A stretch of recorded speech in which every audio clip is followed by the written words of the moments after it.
नमस्कार दोस्तों, स्वागत है आपके अपने YouTube channel Vinod Hindi point में।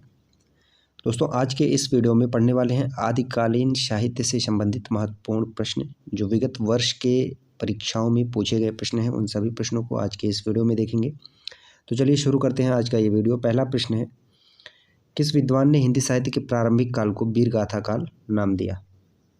वीरगाथा काल किसने कहा? तो इसका सही उत्तर हो जाएगा आचार्य रामचंद्र शुक्ल ने प्रारंभिक काल को वीरगाथा काल कहा। जॉर्ज ग्रेसन ने चारण काल कहा है, राहुल सांकृत्यायन ने सिद्ध सामंत काल कहा है और राम कुमार वर्मा ने संधि काल कहा है। ठीक है, प्रारंभिक काल को वीरगाथा काल कहने वाले हैं आचार्य रामचंद्र शुक्ल। यहाँ देखिए किस विद्वान ने क्या नाम दिया है। जॉर्ज ग्रेसन ने चारण काल, मिश्र बंधु ने प्रारंभिक काल, डॉक्टर गणपति चंद्र गुप्त ने प्रारंभिक काल, आचार्य रामचंद्र शुक्ल ने वीरगाथा काल, राहुल सांकृत्यायन ने सिद्ध सामंत काल, महावीर प्रसाद द्विवेदी ने बीजोपन काल, विश्वनाथ प्रसाद मिश्र ने वीर काल, यहाँ विश्वनाथ प्रसाद मिश्र ने वीर काल कहा है और रामचंद्र शुक्ल ने वीरगाथा काल कहा है। हजारी प्रसाद द्विवेदी ने आदिकाल को आदिकाल कहा है। डॉक्टर राम कुमार वर्मा ने चारण काल या संधि काल कहा है। चलिए अगला प्रश्न, आदिकाल के नामकरण से संबंधित कौन सा युग्म अशुद्ध है? कौन सा युग्म अशुद्ध है? तो ए विकल्प इसका अशुद्ध है। बीजोपन काल जो है मिश्र बंधुओं ने नहीं कहा है, बीजोपन काल महावीर प्रसाद द्विवेदी ने कहा है। बीजोपन काल महावीर प्रसाद द्विवेदी ने कहा है, मिश्र बंधुओं ने जो है प्रारंभिक काल कहा है। बाकी तीनों सही है। सिद्ध सामंत काल राहुल सांकृत्यायन ये सही है, संधि काल एवं चारण काल डॉक्टर राम कुमार वर्मा ये सही है, वीरगाथा काल रामचंद्र शुक्ल यह भी सही है। अगला प्रश्न है, हिंदी साहित्य के प्रथम काल को वीर काल किसने कहा? यहाँ वीर काल पूछा गया है, वीरगाथा काल नहीं पूछा गया है। तो वीर काल कहने वाले हैं विश्वनाथ प्रसाद मिश्र और वीरगाथा काल किसने कहा है? तो रामचंद्र शुक्ल ने। अगला प्रश्न है, हिंदी साहित्य के आदिकाल के लिए सिद्ध सामंत युग नाम इनके द्वारा दिया गया। सिद्ध सामंत युग, सिद्ध सामंत युग कहने वाले हैं राहुल सांकृत्यायन। ठीक है, सिद्ध सामंत युग या सिद्ध सामंत काल जो है आदिकाल को किसने कहा है? तो राहुल सांकृत्यायन ने कहा है। हिंदी साहित्य के प्रथम काल को आदिकाल नाम किसने दिया? आदिकाल नाम किसने दिया? तो हिंदी साहित्य के प्रथम काल को आदिकाल कहने वाले हैं हजारी प्रसाद द्विवेदी। निम्नलिखित में कौन सा नाम आदिकाल का नहीं है? वीरगाथा काल, गद्य काल, चारण काल, सिद्ध सामंत काल। तो इसमें जो है गद्य काल जो है यह आदिकाल का नाम नहीं है। वीरगाथा काल आचार्य रामचंद्र शुक्ल, चारण काल जॉर्ज ग्रेसन, सिद्ध सामंत काल राहुल सांकृत्यायन। आदिकाल को प्रारंभिक काल नाम किसने दिया? प्रारंभिक काल किसने कहा है? तो आदिकाल को प्रारंभिक काल कहा है मिश्र बंधुओं ने। मिश्र बंधुओं में कौन कौन आते हैं? तो गणेश बिहारी, श्याम बिहारी और सुखदेव बिहारी, ये तीनों आते हैं। सूची 1 का सूची 2 से मिलान करना है। इतिहासकार और काल का नामकरण, आचार्य रामचंद्र शुक्ल वीरगाथा काल, हजारी प्रसाद द्विवेदी आदिकाल, राहुल सांकृत्यायन सिद्ध सामंत काल, मिश्र बंधु प्रारंभिक काल। ये इस तरह से इसका मिलान होगा। अगला है, इनमें से किस साहित्य इतिहासकार ने अपने इतिहास ग्रंथ में हिंदी के गद्य साहित्य को गद्य का आविर्भाव, गद्य का प्रवर्तन, गद्य का प्रसार और गद्य की वर्तमान गति नामक खंडों में विभक्त करके विवेचित किया है?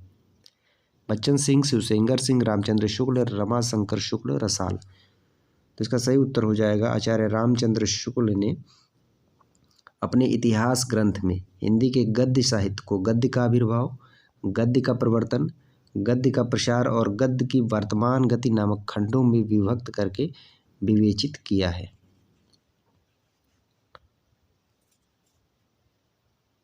अगला प्रश्न है, बौद्ध धर्म से जुड़े हुए साहित्य की भाषा क्या है? बौद्ध धर्म से जुड़े हुए साहित्य की भाषा क्या है? तो पाली है।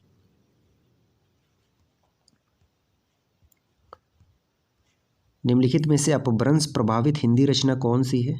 अपभ्रंश प्रभावित हिंदी रचना कौन सी है? कुमार रासो, ढोला मारू रतुहा, भारतेश्वर बाहुबली रास, जय मयंक जस चंद्रिका। तो इसका उत्तर हो जाएगा भारतेश्वर बाहुबली रास जो है अपभ्रंश प्रभावित हिंदी रचना है। यह किसका है? तो शालिभद्र सूरी की यह रचना है। ठीक है, और कुमार रासो किसका है? तो दलपति विजय का है। ढोला मारू रतुहा यह कुशल लाभ का है। जय मयंक जस चंद्रिका यह मधुकर कवि का है। शालिभद्र सूरी की रचना का नाम है, शालिभद्र सूरी की रचना का क्या नाम है? तो भारतेश्वर बाहुबली रास जो है यह शालिभद्र सूरी की रचना का नाम है। और शालिभद्र सूरी को हिंदी का प्रथम कवि किसने माना है? तो गणपति चंद्रगुप्त ने शालिभद्र सूरी को हिंदी का प्रथम कवि माना है। पंच पांडव चरितरास के रचयिता कौन है? पंच पांडव चरितरास के रचयिता कौन है? तो इसका उत्तर हो जाएगा शालिभद्र सूरी पंच पांडव चरितरास के रचयिता है। अपभ्रंश शब्द का सबसे पहले उल्लेख किसने किया? अपभ्रंश शब्द का सबसे पहले उल्लेख किसने किया? पतंजलि ने अपभ्रंश शब्द का सबसे पहले उल्लेख किया। दिल्ली केंद्रीय विद्यालय पीजीटी परीक्षा 2015 में ये प्रश्न पूछा गया है। अवहट भाषा से तात्पर्य है ग्रामीण अपभ्रंश, परिनिष्ठित अपभ्रंश, ग्रामीण प्राकृत, परिनिष्ठित प्राकृत। अवहट भाषा से क्या तात्पर्य है? तो ग्रामीण अपभ्रंश। अवहट भाषा का तात्पर्य है ग्रामीण अपभ्रंश। अवहट से शिक्षा शब्द के लिए कौन सा रूप मिलता है? शिक्षा, शिशा, शिक्षा, शिक्षा। तो शिक्षा शब्द के लिए कौन सा रूप मिलता है? अवहट की बात हो रही है तो इसमें जो है शिक्षा होगा, शिक्षा का शिक्षा। अधिकांश साहित्य इतिहासकारों के अनुसार हिंदी के प्रथम कवि हैं। अधिकांश साहित्यकारों के अनुसार हिंदी के प्रथम कवि कौन है? तो सरहपाद हैं। ठीक है, सरहपाद को मूल रूप से हिंदी का प्रथम कवि किसने माना है? तो राहुल सांकृत्यायन ने सरहपाद को हिंदी का प्रथम कवि माना है। स्वयंभू को हिंदी का प्रथम कवि किसने माना? स्वयंभू को हिंदी का प्रथम कवि किसने माना? इसका उत्तर हो जाएगा राम कुमार वर्मा। राम कुमार वर्मा ने स्वयंभू को हिंदी का प्रथम कवि माना है। और हजारी प्रसाद द्विवेदी ने अब्दुल रहमान को हिंदी का प्रथम कवि माना है। सहजयान के प्रवर्तक कौन है? सरहपा, सबरपा, लुइपा, कण्हपा। सहजयान के प्रवर्तक कौन है? तो सही उत्तर हो जाएगा सरहपा। आचार्य हजारी प्रसाद द्विवेदी ने अपभ्रंश को क्या कहा है? पुरानी हिंदी, प्राकृताभास अपभ्रंश, साहित्यिक अपभ्रंश, परिनिष्ठित अपभ्रंश। हजारी प्रसाद द्विवेदी ने अपभ्रंश को क्या कहा है? तो पुरानी हिंदी कहा है। ठीक है, हजारी प्रसाद द्विवेदी ने अपभ्रंश को पुरानी हिंदी कहा है। यहाँ आप कंफ्यूज मत होइएगा, पुरानी हिंदी चंद्रधर शर्मा गुलेरी ने भी कहा है और साथ ही साथ हजारी प्रसाद द्विवेदी ने भी कहा है। यहाँ देखिए, हजारी प्रसाद द्विवेदी ने अपभ्रंश और हिंदी के संबंध में यह मत व्यक्त किया है। इस प्रकार 10वीं से 14वीं शताब्दी का काल, जिसे हिंदी का आदिकाल कहते हैं, भाषा की दृष्टि से अपभ्रंश का ही बढ़ाव है। इसी अपभ्रंश के बढ़ाव को कुछ लोग उत्तरकालीन अपभ्रंश कहते हैं और कुछ लोग पुरानी हिंदी। 12वीं शताब्दी तक निश्चित रूप से अपभ्रंश भाषा ही पुरानी हिंदी के रूप में चलती थी, यद्यपि उसमें नए तत्सम शब्दों का आगमन शुरू हो गया था। इस प्रकार वे अपभ्रंश को हिंदी से अलग रखना चाहते थे। फिर भी उन्होंने अपभ्रंश के उत्तरकालीन साहित्य को आदिकाल की सामग्री मानकर उसका विवेचन किया। रामचंद्र शुक्ल ने पुरानी हिंदी को ही प्राकृताभास हिंदी या अपभ्रंश कहा है। रामचंद्र शुक्ल ने पुरानी हिंदी को प्राकृताभास हिंदी कहा है और हजारी प्रसाद द्विवेदी, चंद्रधर शर्मा गुलेरी ने अपभ्रंश को जो है पुरानी हिंदी कहा है। 10वीं से 14वीं शताब्दी के साहित्य को किस विद्वान ने आदिकाल के अंतर्गत रखा है? तो अभी जो कथन पढ़ा गया है उसी कथन से संबंधित ये है, तो इसका उत्तर हो जाएगा हजारी प्रसाद द्विवेदी। हजारी प्रसाद द्विवेदी ने आदिकाल के अंतर्गत रखा है 10वीं से 14वीं शताब्दी के साहित्य को। पुरानी हिंदी नामकरण किसने किया? चतुर्थेन शास्त्री, चंद्रधर शर्मा गुलेरी, विश्वनाथ प्रसाद मिश्र, राम कुमार वर्मा। तो पुरानी हिंदी का नामकरण चंद्रधर शर्मा गुलेरी ने किया। पंडित चंद्रधर शर्मा गुलेरी पहले विद्वान हैं जिन्होंने स्पष्ट शब्दों में यह घोषणा की थी कि उत्तर अपभ्रंश ही पुरानी हिंदी है। उन्होंने राजा मुंज को पुरानी हिंदी का प्रथम कवि स्वीकार किया। आचार्य रामचंद्र शुक्ल ने गुलेरी जी के लेख के आधार पर अपने इतिहास में आदिकाल के अंतर्गत उत्तर अपभ्रंश की रचना रचनाओं को यह मानते हुए भी स्थान दिया कि उनके आधार पर उस काल की कोई विशेष प्रवृत्ति निर्धारित नहीं की जा सकती। पंडित चंद्रधर शर्मा गुलेरी ने किसको पुरानी हिंदी का प्रथम कवि स्वीकार किया?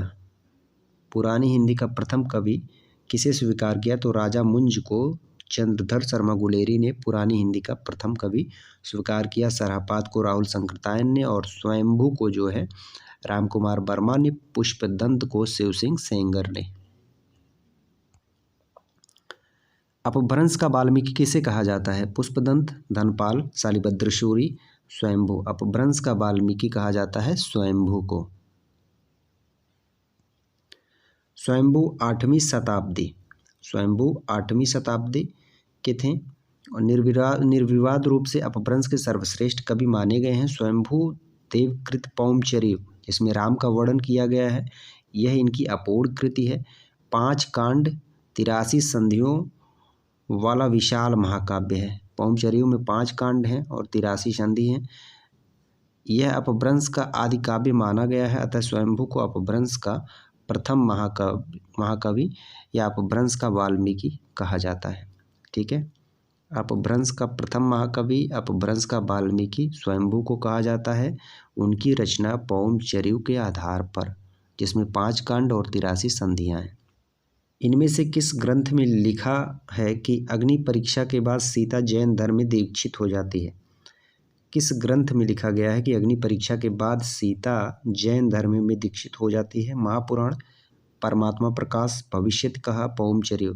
तो पौमचरियों में लिखा गया है अग्नि परीक्षा के बाद सीता जैन धर्म में दीक्षित हो जाती हैं। महापुराण ये पुष्पदंत का है, भविष्यत कहा ये धनपाल का है, परमात्मा प्रकाश जो है ये जोइंदू की रचना है। ठीक है, फिलहाल इस प्रश्न का जो उत्तर होगा पौमचरियों होगा। अग्नि परीक्षा के बाद सीता जो है जैन धर्म में दीक्षित हो जाती है। अगला प्रश्न है, इनमें से कौन सा ग्रंथ लौकिक चरित्र काव्य माना जाता है? लौकिक चरित्र काव्य माना जाता है। भविष्यत कहा, योगसार, परमात्मा प्रकाश, पाहुड़ दोहा। तो लौकिक चरित्र काव्य माना जाता है भविष्यत कहा, यह धनपाल की रचना है। ठीक है, धनपाल की ये रचना है। परमात्मा प्रकाश और योगसार ये दोनों जोइंदू की रचना है। पाहुड़ दोहा यह राम सिंह का है। अपभ्रंश का भवभूति किसे कहा जाता है? अपभ्रंश का अभी तक वाल्मीकि स्वयंभू को कहा जाता है, हमने पढ़ा। अब अपभ्रंश का भवभूति किसे कहा जाता है? तो पुष्पदंत को जो है अपभ्रंश का भवभूति कहा जाता है। निम्नलिखित में से कौन सी रचना पुष्पदंत की नहीं है? कौन सी रचना पुष्पदंत की नहीं है? तो पौमचरियों जो है यह पुष्पदंत की रचना नहीं है, स्वयंभू की रचना है और यह अपूर्ण रचना है स्वयंभू की।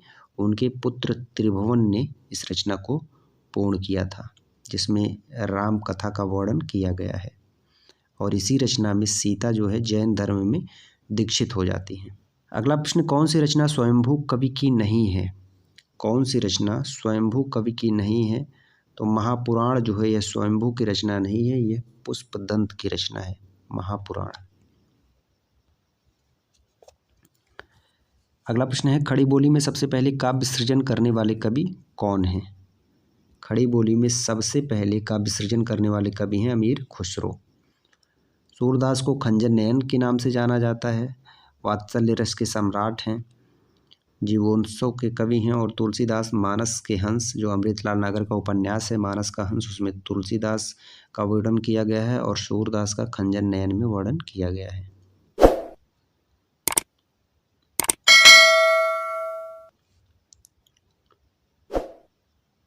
आज की प्रश्नोत्तरी यहीं पर समाप्त होती है। मिलते हैं अगले वीडियो में कुछ नए प्रश्नों के साथ, तब तक के लिए नमस्कार।